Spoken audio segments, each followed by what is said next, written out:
It's me, Risla, from Medcity International Academy. Let me tell about learning German.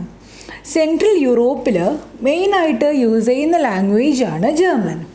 That is Austria, Belgium, Germany, Liechtenstein, Luxembourg, Switzerland എന്നീ 6 കൺട്രീസിലാണ് German അവരുടെ official language ആയിട്ട് use ചെയ്യുന്നത്.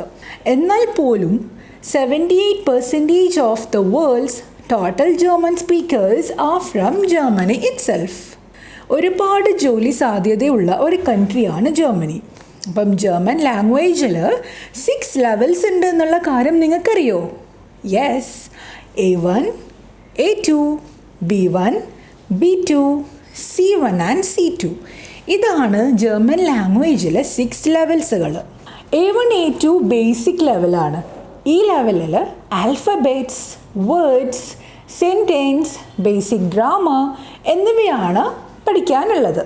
ജർമ്മനിയിൽ പഠിക്കാൻ പോകുന്നവരും visit ചെയ്യാൻ ആഗ്രഹിക്കുന്നവരും A1, A2 ലെവൽ ക്ലിയർ ചെയ്തിരിക്കണം. Next level B1 and B2. Yes, health care professionals, പിന്നെ ലോക്കൽ പബ്ലിക്കായിട്ട് ഇൻറ്ററാക്ഷൻ ആവശ്യം വരുന്ന ജോബ് ചെയ്യുന്നവരും B1, B2 ലെവൽസ് ചെയ്തിരിക്കണം. B1, B2 ലെവൽസ് കംപ്ലീറ്റ് ചെയ്യുന്നവർക്ക് ഇൻഡിപെൻഡൻറ്റ് യൂസേഴ്സ് ഓഫ് ജർമ്മൻ എന്ന സർട്ടിഫിക്കറ്റ് ആണ് ലഭിക്കുന്നത്.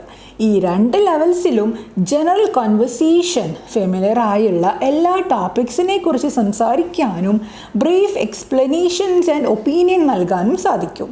Last 2 levels, which are C1 and C2, are more advanced levels of learning German language, and those who are certified are considered highly competent users of German.